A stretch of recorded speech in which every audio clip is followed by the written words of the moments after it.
ಜಿಲ್ಲೆಯ ಸಮಗ್ರ ಅಭಿವೃದ್ಧಿ, ರೈತರ ಸಮೃದ್ಧಿಯ ಜೀವನಕ್ಕಾಗಿ ಹಾಗೂ ಹಾಲು ಉತ್ಪಾದಕರ ಉಳಿವಿಗಾಗಿ ಹಾಗೂ ಸರ್ಕಾರದ ಸೌಲಭ್ಯಗಳು, ಸವಲತ್ತುಗಳ ಸಹಕಾರಕ್ಕಾಗಿ ಈ ತಿಂಗಳ 25ರಂದು ನಡೆಯುವ ಬಮೂಲ್ ಚುನಾವಣೆಯಲ್ಲಿ ಕಾಂಗ್ರೆಸ್ ಬೆಂಬಲಿತ ಅಭ್ಯರ್ಥಿ ಎಸ್ ಲಿಂಗೇಶ್ ಕುಮಾರ್ ಅವರಿಗೆ ಗೆಲುವು ತಂದುಕೊಡುವ ಮೂಲಕ ಅವರಿಗೆ ಆಶೀರ್ವಾದ ಮಾಡಬೇಕೆಂದು ಚನ್ನಪಟ್ಟಣ ತಾಲೂಕು ಹಾಲು ಉತ್ಪಾದಕರ ಸಂಘದ ಅಧ್ಯಕ್ಷರು, ನಿರ್ದೇಶಕರು, ಕಾರ್ಯದರ್ಶಿಗಳು ಹಾಗೂ ಮುಖಂಡರಲ್ಲಿ ನಿಕಟಪೂರ್ವ ಸಂಸದ ಡಿಕೆ ಸುರೇಶ್ ಅವರು ಮನವಿ ಮಾಡಿದರು. ಅವರು ಪಟ್ಟಣದ ಕೆಂಗಲ್ ಬಳಿ ಇರುವ ತಿಮ್ಮಮ್ಮ ದಾಸೇಗೌಡ ಕಲ್ಯಾಣ ಮಂಟಪದಲ್ಲಿ ಆಯೋಜಿಸಿದ್ದಂತಹ ತಾಲೂಕು ಹಾಲು ಉತ್ಪಾದಕರ ಸಂಘದ ಅಧ್ಯಕ್ಷರು, ನಿರ್ದೇಶಕರ ಪೂರ್ವಭಾವಿ ಸಭೆಯನ್ನು ದೀಪ ಬೆಳಗಿಸುವ ಮೂಲಕ ಉದ್ಘಾಟಿಸಿ ಮಾತನಾಡಿದರು. ಈ ಚುನಾವಣೆಯ ಕಣದಲ್ಲಿರುವ ಕಾಂಗ್ರೆಸ್ ಬೆಂಬಲಿತ ಅಭ್ಯರ್ಥಿ ಎಸ್ ಲಿಂಗೇಶ್ ಕುಮಾರ್ ಅವರು 2 ಬಾರಿ ಸೋಲು ಅನುಭವಿಸಿದ್ದಾರೆ. ಅವರು ನಿರ್ದೇಶಕರಾಗಿದ್ದ ಸಂದರ್ಭದಲ್ಲಿ ಬಹಳಷ್ಟು ರೈತರ ಪರ ಕೆಲಸ ಮಾಡಿದ್ದಾರೆ. ಅವರ ಗೆಲುವಿಗಾಗಿ ನಾವೆಲ್ಲರೂ ಕೂಡ ಪಕ್ಷಾತೀತವಾಗಿ ಒಗ್ಗಟ್ಟಾಗಿ ಗೆಲ್ಲಿಸಬೇಕಾಗಿದೆ ಎಂದು ಮನವಿ ಮಾಡಿದರು.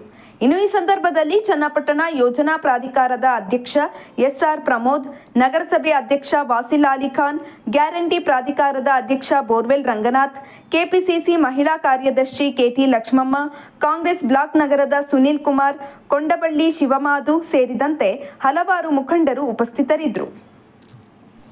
ಏನು ಈ ತಿಂಗಳು 25ನೇ ತಾರೀಕು ನಡೆಯುವಂಥ ಬೊಮ್ಮೂಲ್ ಚುನಾವಣೆಯ ಸಂಬಂಧವಾಗಿ ಮಾಜಿ ಸಂಸದಂಥ ಸನ್ಮಾನ್ಯ ಡಿ ಕೆ ಸುರೇಶ್ ಅಣ್ಣವರು, ನಮ್ಮ ಶಾಸಕರು, ಮಾಜಿ ಮಂತ್ರಿಗಳು ಅಂತ ಸನ್ಮಾನ್ಯ CP ಯೋಗೇಶ್ ಅವರ ನೇತೃತ್ವದಲ್ಲಿ ಈ ದಿವಸ ಹಾಲು ಉತ್ಪಾದಕ ಸಹಕಾರ ಸಂಘದ ಅಧ್ಯಕ್ಷರು, ಕಾರ್ಯದರ್ಶಿಗಳು, ನಿರ್ದೇಶಕರು ಸಂಬಂಧವಾಗಿ ಸಭೆ ಕರೆದಿದ್ದರು.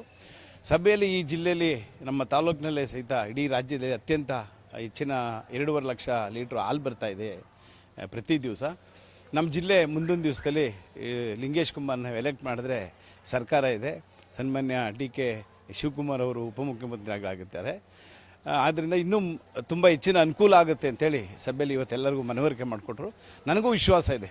ಈ ಸಭೆ ನಡೆದಂತಲ್ಲಿ ಸುಮಾರು ನಮ್ಮ ತಾಲೂಕಿನಲ್ಲಿ 130 ಡೈರಿ ಇವತ್ತು ಚುನಾವಣೆಗೆ ಇದ್ದಾವೆ. ಇದರಿಂದ 60ರಿಂದ 70 ಜನ ಈ ಸಭೆಯಲ್ಲಿ ಭಾಗವಹಿಸಿದರು. ಆದ್ದರಿಂದ ನನಗೆ ಧೈರ್ಯ ಇದೆ, ಏನು ಈ ಚುನಾವಣೆಯಲ್ಲಿ ನಾವು ಗೆಲ್ತೀವಿ ಅಂತೇಳಿ. ಇವತ್ತು ರಾಮನಗರದಲ್ಲಿ ಒಂದು ಪ್ರತಿಭಟನೆ ನಡೀತು. 8 ಡೈರಿಗಳಿಗೆ ಸೂಪರ್ ಸೀಡ್ ಮಾಡಲಿಕ್ಕೆ ನೋಟಿಸ್ ಕೊಡ್ತಾ ಇದ್ದಾರೆ. ಈಗ ಹುನ್ನಾರ ಮಾಡ್ತಾ ಇದ್ದಾರೆ. ಇಲ್ಲ ಸರ್, ಯಾವ ಹುನ್ನಾರನೂ ಇಲ್ಲ. ಆ 8-9 ಡೈರಿದು ಏನು ನೋಟಿಸ್ ಕೊಟ್ಟವ್ರೆ, ಅವರ ಸದಸ್ಯರು ಬಂದು ಅರ್ಜಿ ಕೊಟ್ಟಿದ್ದಾರೆ ಅವ್ರಿಗೆ, ಏನಂತ ನಮ್ಮ ಸೊಸೈಟಿಲಿ ಇದ್ದೀರಾ ನಡೆದಿದೆ ಅಂತ. ನನಗೂ ಸಹಿತ ನೋಟಿಸ್ ಬಂದಿದೆ, ನಾನು ಸಹಿತ ಉತ್ತರ ಕೊಟ್ಟಿದ್ದೀನಿ. ನಮ್ಮ ಸೊಸೈಟಿಲಿ ಯಾವುದೇ ಅವ್ಯವಹಾರ ಇಲ್ಲ ಅಂಥೇಳಿ. ಇಡೀ ತಾಲೂಕಿನಲ್ಲಿ ಯಾವ ಒಂದು ಅಷ್ಟೊಂದು 170 ಸೊಸೈಟಿಲಿ 7-8 ಸೊಸೈಟಿಗೆ ನೋಟಿಸ್ ಕೊಟ್ಟವ್ರೆ, ನಂದು ಸೇರಿಸ್ಕೊಟ್ಟವ್ರೆ ಅಂದರೆ ನೀವು ಅರ್ಥ ಮಾಡ್ಕೋಬೇಕು. ಇದರಲ್ಲಿ ಯಾವುದೇ ಪಿತೂರಿ ಇಲ್ಲ, ಇದ್ದಿಲ್ಲ. ಅದಕ್ಕೆ ಉತ್ತರ ಕೊಟ್ಟರೆ ಅದೇ ಸಮಾಜ, ಉತ್ತರ ಕೊಟ್ಟರೆ ಅದೇನು ಆಗೋದಿಲ್ಲ.